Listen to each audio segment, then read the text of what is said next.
Hello and welcome to Mindx Solutions, India's #1 IT training institute located at Maruthahalli, Bangalore. We provide both online and offline classroom training for full stack development, Python, Java, data science, Power BI, SQL, manual testing, automation testing, Tableau, Snowflake, and MSBI. We have learned expressions in Python, some of the expressions in Python and in part 1 of our video. This is the part 2 of expressions. We have learned about constant expression, arithmetic expression, string expression, relational comparison expression, and logical expression in our part 1.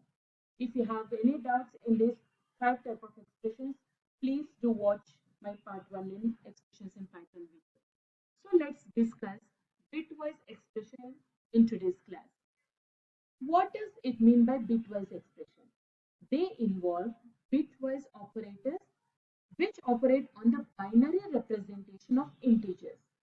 These operations work at the bit level, meaning they process each bit of the binary number individually. Let's see that with an example code. So for example, now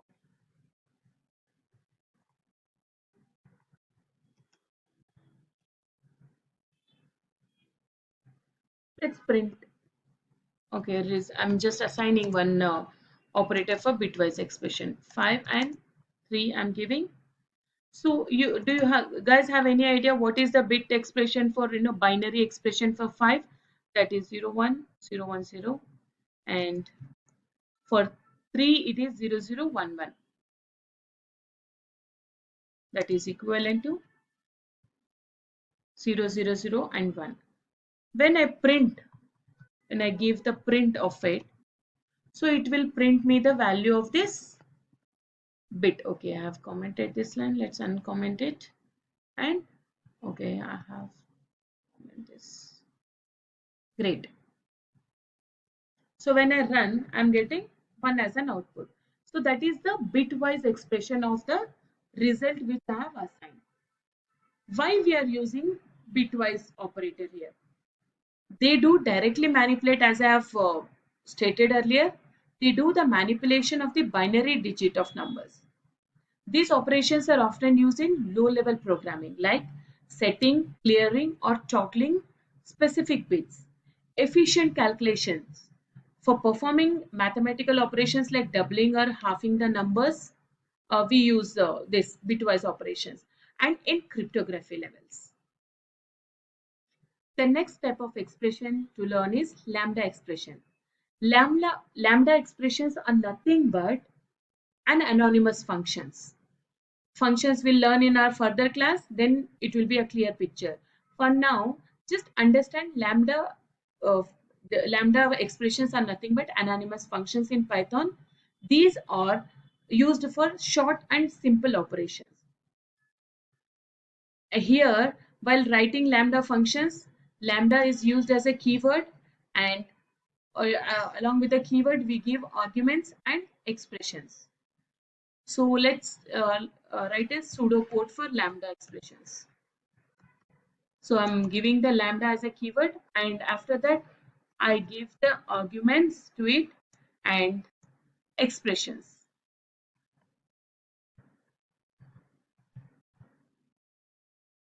So this is the, I can say, pseudo syntax how to create a lambda expression. Let's create a lambda expression to know the square of some number. So I'm initiating square as a variable, and within that square I'm defining a lambda expression, lambda of x to the power of 2, because that is what, okay, I have given capital X here. Now this is the, so this is the lambda keyword, this is the argument here, x is the argument, and what I want to express is square of it.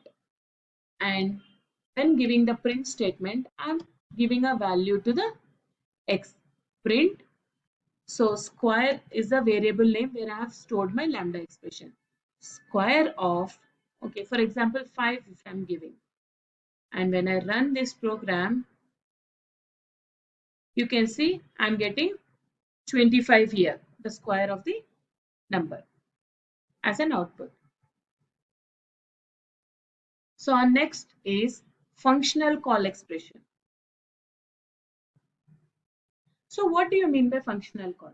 So there are some specific functions like extracting the maximum from a list of numbers, or extracting minimum, or giving a range function, or knowing the length of the string or list or tuple, whatever it is. So let's learn this. I'll create the output here, and okay,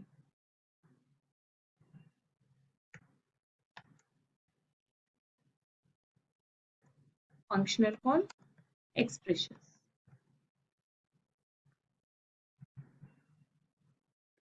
Let's okay, I'm initiating a variable text here with Mindx Solutions, and now I'm extracting the length of this text, and let's give it within a print statement.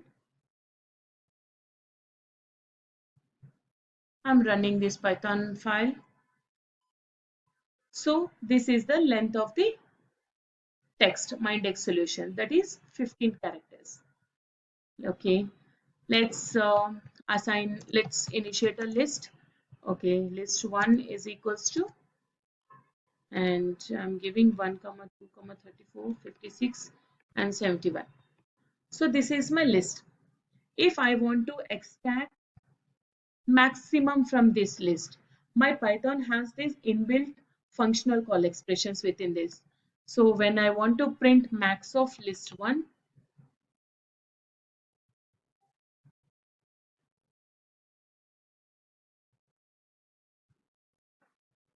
and when I run this, I'll get the maximum. See, it is extracting 71 from this list because that is the maximum.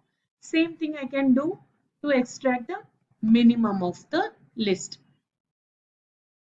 See, it is extracting 1 because that is the minimum from that list. We have so many functional call expressions like this. The next one is a generator expression. What is a generator expression?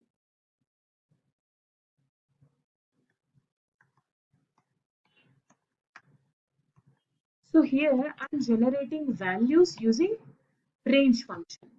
For example of generator, let me write a code.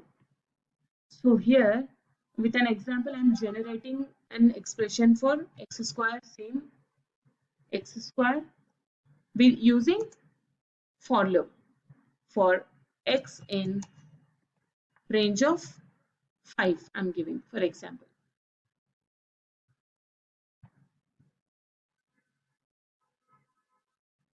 Okay, let's write in parenthesis. Okay, okay. Now it works. So here I'm generating square of numbers in the range of 5. The same thing I'm giving within a print statement so that you can understand what we are trying to do here. When I run this, it is showing me this is a generator object. As we can see, this is a generator expression. So that's it for today, guys. Thank you and stay tuned to our Mindx Solutions channels to learn Python full stack. Thank you.